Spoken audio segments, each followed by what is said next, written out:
America's 50-year-old love affair with the automobile has made drag racing the nation's fastest-growing sport. Drag racing is the most dramatic test of automotive perfection, and the 10th annual NHRA Nationals, held at Indianapolis Raceway Park, were the greatest drag races in the history of the event. Tech inspection begins early Wednesday. The Speedway Shopping Center's king-sized parking lot was used to handle the mass of cars and people. 1,250 hot rods, stock models, and sports cars were inspected and placed into one of 73 classifications. Stock and sports cars are classified by car weight, divided by advertised horsepower. Competition cars are classed by a weight to cubic inch ratio. For the competitors, this is only the first of many long lines. In drag racing, preparing to run is measured in days, weeks, even months.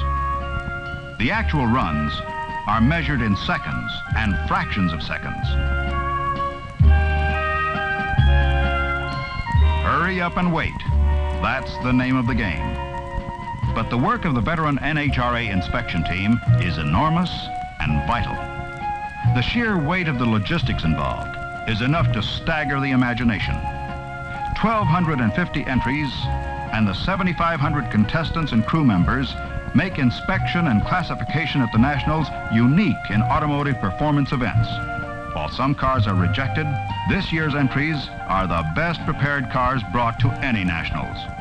Having passed inspection and classification, your entry is official, and you're the proud bearer of the contestant and crew stickers. With the auto-laden shopping center behind, competition cars enter the pit gate. There are new cars, fresh from the drawing board, ready to make their first runs. Others are proven performers, seeking another top eliminator crown. Mechanically, you try to pick up where you left off at home. Stock cars enter their private gate and head for their pits.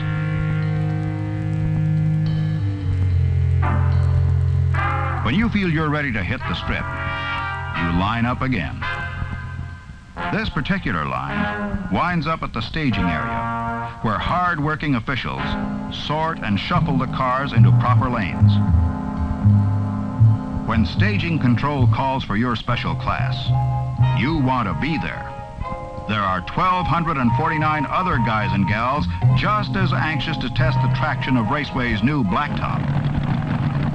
And this is the moment supreme.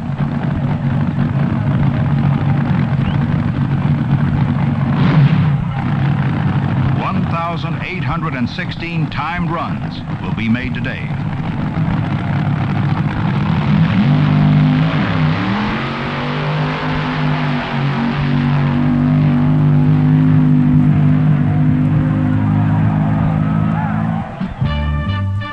Back at the shopping center, they're still coming in, and will be for 3 days. The tech inspectors continue their search for safety and strict adherence to the rule book. Drag racing is a form of automotive togetherness, a fun activity shared by the whole family. It's a team effort where each individual role contributes to the victory, the excitement, or the bitter disappointment of the day. The inspection area itself is an adventure in mechanical design, ingenuity, and workmanship. And there are other attractions to watch.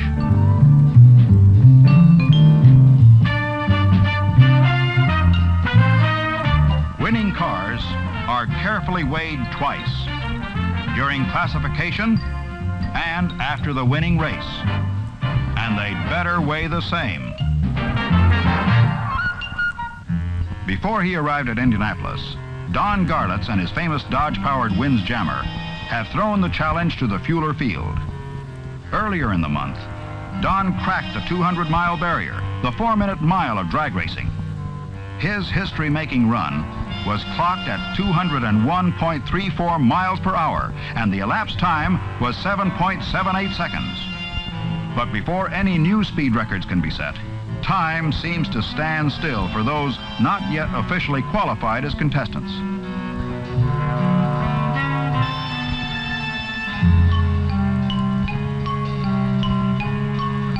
them up.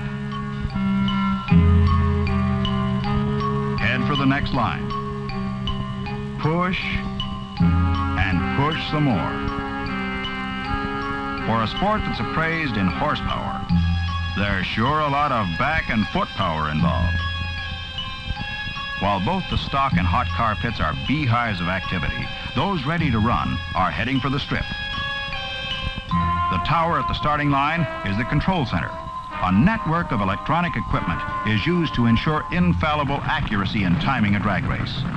As the cars move toward the starting line, the equipment is reset, ready to time the next run. With cars properly positioned, the anticipation starter, the Christmas tree, comes on. On the green go signal, they start, breaking the starting line electric I-beams, which start the time clocks. 1,320 feet later, the cars break the finish line electric I-beams, stopping the time clocks.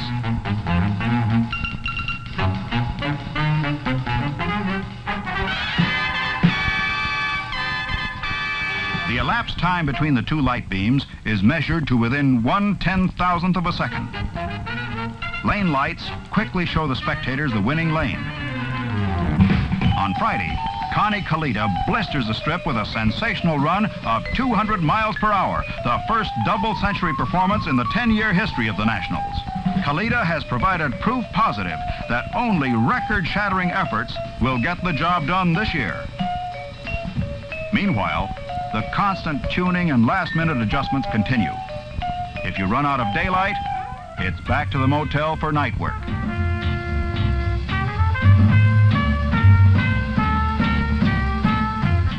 This crew pulled an engine and installed a new one to get ready for tomorrow's class runoffs.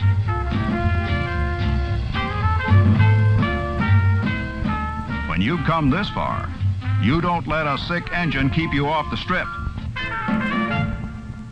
Dave Strickler gets set for the A Factory Experimental Class event.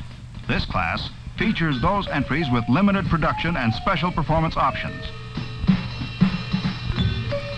Strickler slams through the gears.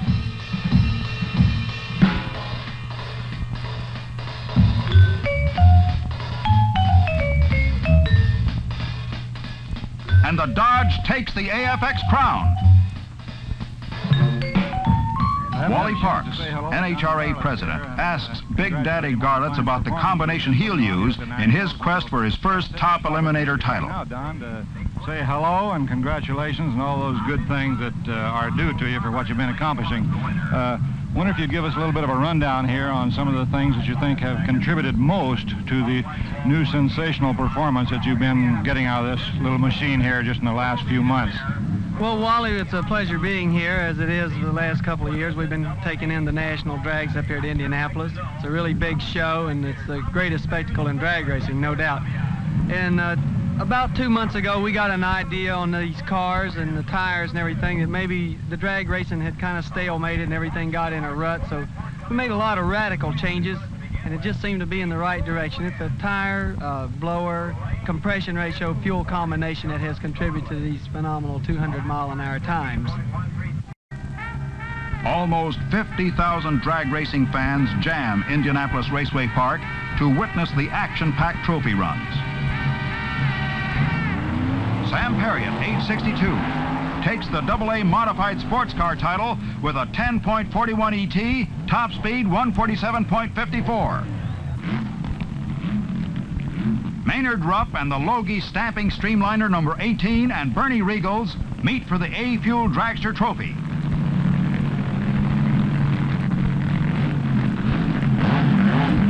But Rupp starts too soon and fouls. The A and B Speed Shop rail is the winner. Here's the 1964 rematch of last year's top race between Ohio's George Montgomery in the light blue supercharged A Gasser and California's Stone, Woods and Cook.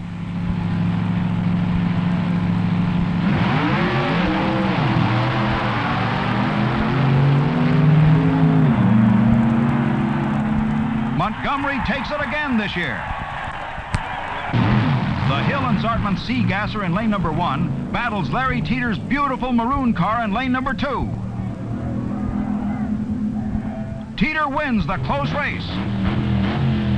In lane number 1, it's the orange pickup of Eugene Chumbella, Culver City, California, against Jack Merkel from Ridgewood, New York, for the B Supercharged Gas Honors. Merkel quickly leaves his challenger behind, and 10.54 seconds later, wraps up the class title. In the C Dragster competition, number 139 went across the line, stopped. John Lundberg, the voice of the drag strip, describes the action. Fantastic operation. The crowd is really behind this guy. Pushing his car all the way down the quarter mile by hand. And believe me, that 1,400 to 1,500 pounds of that car is going to be awfully heavy by the time he gets to the end of the quarter mile. He's moving towards the finish line now, and in just a second the wind lights would go on saying he's completed the quarter mile.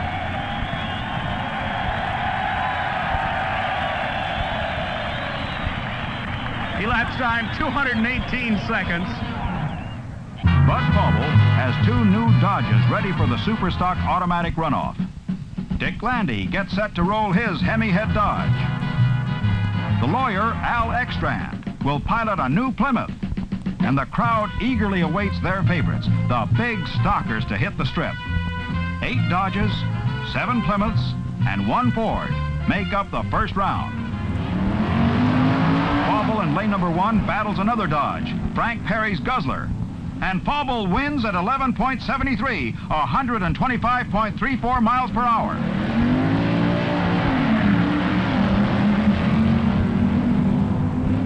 Paul Russo in the red Plymouth eliminates Arlen Banke in lane number 1. As Color Me Gone and the Lawman come to the line. Linda Mood fouls, and Al Ekstrand strokes it to move to the next round.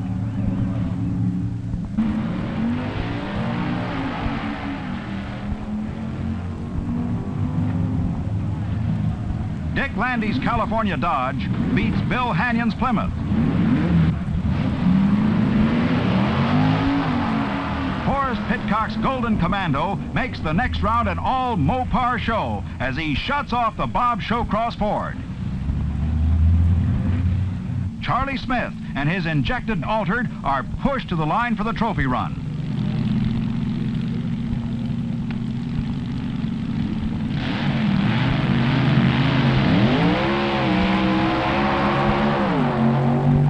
Charlie slams the door on the good neighbor policy as he beats Bill Kidd from London, Ontario, Canada. Chuck Seabrook in lane number 1 fouls, and Kay Sissel of Rosemead, California in lane number 2 becomes the D Altered King. For top AA street roadster honors, it's the Ventura Motor Olds powered machine against the Yellow Jack 2 from New Jersey in lane number 2. Dick Gazen wins in lane number 1 for the Ventura crew. Jack Chrisman drives the crowd-pleasing Saxon Sun-blown Mercury Comet running in B-Fuel dragster class.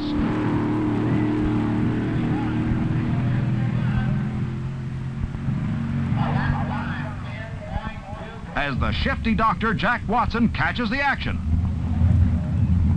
The Superstock Automatics return for the semifinals and the trophy run.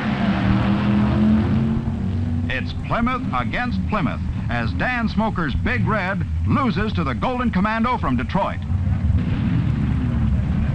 The Candy Stripe Ram Chargers Dodge, driven by Jim Thornton, takes on Paul Russo's Plymouth.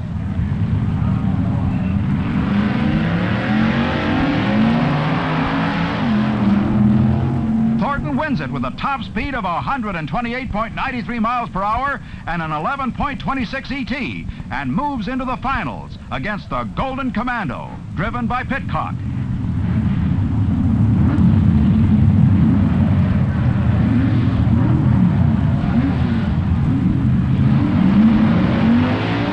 Pitcock in lane number 2 is first out of the hole, but the Commando red-lighted and the Dodge takes the trophy run. Pit area is still the world's busiest open-air garage.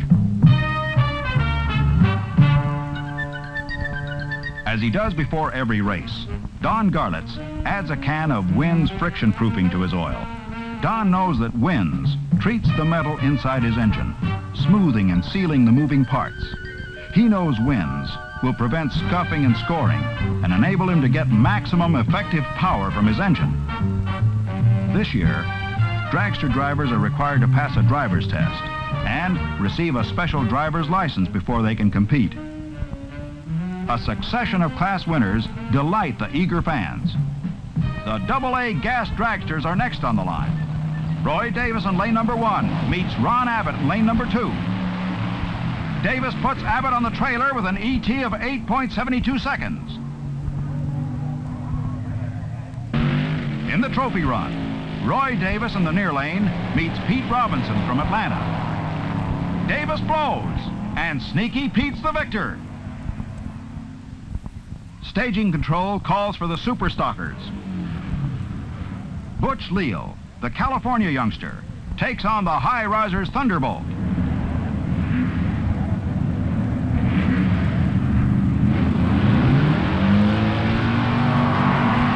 Watch it! And Leal moves into the finals. Don Turner and the Ed Martin Thunderbolt whip the Al Swenson entry. And Don gets his chance against Leal. But Butch Leal grabs the win with an elapsed time of 11.76. Don Garlitz checks the strip and running conditions as the call goes out for the fabulous AA fuel competition. This is what the crowd has been waiting for. 17 of the nation's best cars answer the first round call and set the stage for the cliff-hanging races that follow. In lane number 1, Wiley Fallon and the Shreveport Dragway Special challenged Don Garlitz. Fallon counted the yellow lights, but never saw the green. He fouls as Garlitz covers the quarter mile in 7.80 seconds. Joe Schubeck in the far lane and Jim Dunn in the near lane as a slow-motion camera records the start line drama.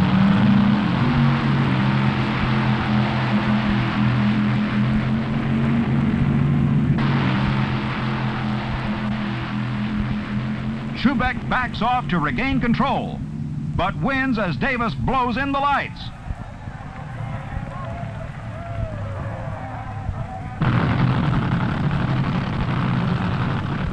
Kalitta's blown Chrysler, the Bounty Hunter, returns to face colorful Eddie Hill from Texas in lane number 2.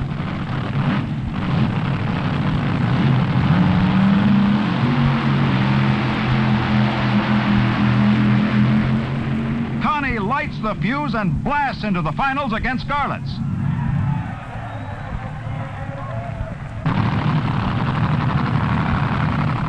The Garlitz crew hustles to clean off the tires, while Connie calmly rides in as though he's off to the corner drugstore.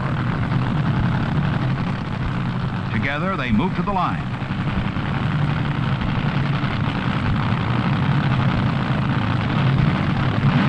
Christmas tree starts the countdown, and they're off. At the halfway point, they're side by side. Garlitz wins with an ET of 7.77 and a speed of 198.22 from a standing start. Bernie Regals from Malden, Massachusetts, receives the A-Fuel Dragster Trophy, awarded to all 73 class winners. The class winners shared in more than $44,000 in cash and prizes. Joe Davis of San Jose, California, takes home the Double B altered loot. Dick Thornton of the Ram Chargers receives congratulations and awards on his super stock automatic victory. Dave Weber and the Pussycat from Cleveland, Ohio, takes B competition honors, and Sam Cunningham's Corvette is the top C modified sports car. Monday, final eliminations day. 126,000 people in 5 days have filed through the spectators' gates to watch the cars blast down the quarter mile. The 1,250 entries will be down to 6 major eliminator winners after today's runs. The handicap system goes into operation today. Each set of lights on the Christmas tree can be controlled independently, allowing the slower car a head start. Handicaps are based on the difference in class national records. First up is the Street Eliminator event. George Montgomery's A-Gas Supercharged versus Dave Strickler's AFX winner.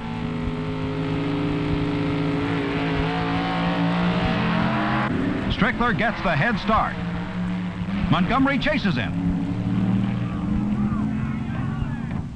And Montgomery blasts by to win.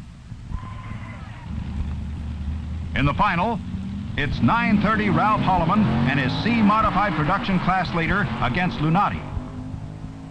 Joe Lunati from Memphis takes a quick lead and becomes the street eliminator for 64.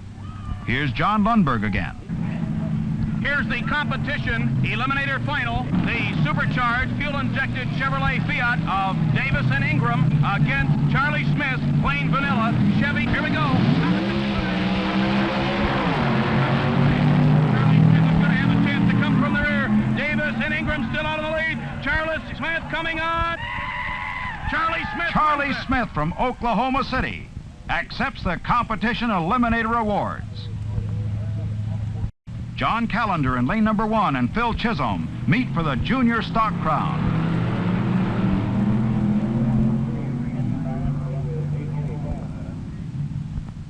Callender reached the finish line first, but topped his own national record by more than the allowable 1/10 of a second. Junior stock eliminator honors are awarded to Phil Chisholm. The stockers move to the line for the second round eliminations. The Golden Commando in lane 2 moves first, followed by the Ram Chargers. But Pitcock cuts the green too close, and Thornton wins with an 11.40 ET and a top-end speed of 128.20. Jerry Austin in lane 2 and Roger Lindemood in lane 1 bring the second round to a close. Austin leads the length of the strip, but is fouled and Color Me Gone advances. As the stockers head back to the staging lanes, the top gas eliminator finalists arrive.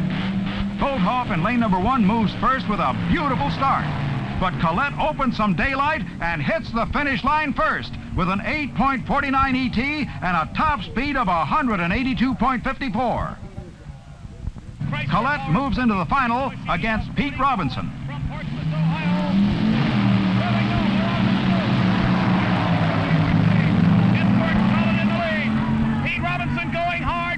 Collette takes it. Gordon Collette of Portsmouth, Ohio, is the top gas eliminator at the Nationals. He takes home the trophy, a new Mustang, cash, and other valuable prizes. Barbara and Wally Parks watch the awards presentation as the stock third round gets underway.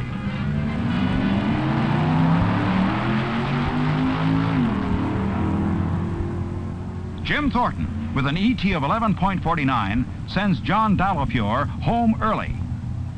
Roger Lindemood and Dick Landy roll to the line.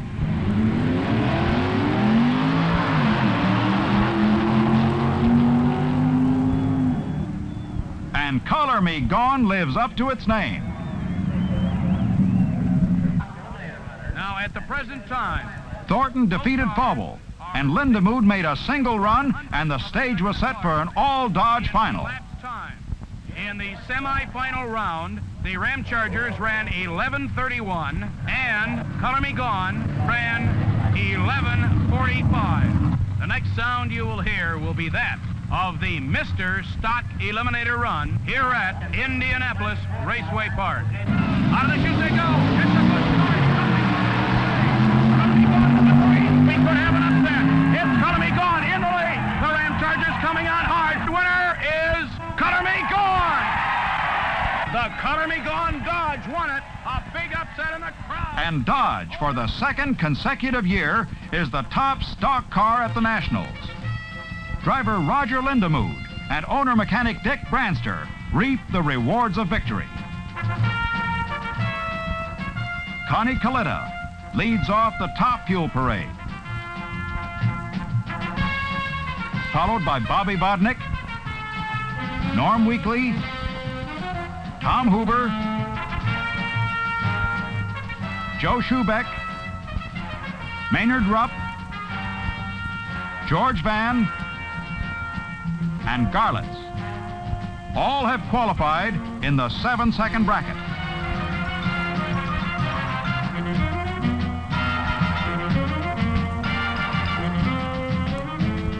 Included in the first round was the Hoover versus Coletta match. Tom Hoover against Connie Coletta.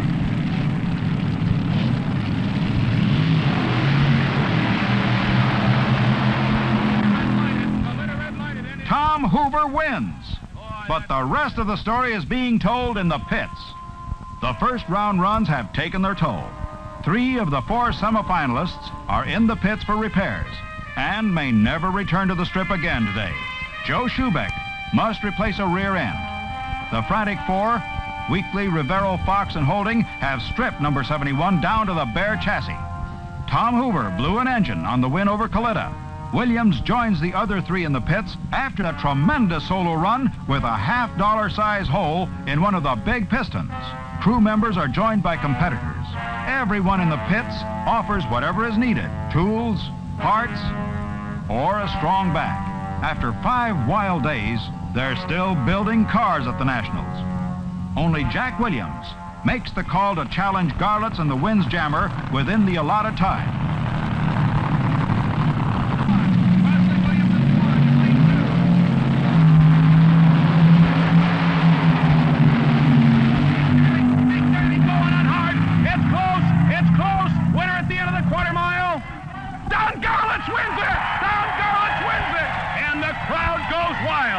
He was definitely ahead, and then all of a sudden the baby came on and said, zap, you know, half a car. Zap, half a car. And that's the story of drag racing. Well said by Don Garlitz. Zap, it was half a car. Big Daddy's record-shattering run is a fitting climax to this, the 10th annual NHRA National Championship Drag Races.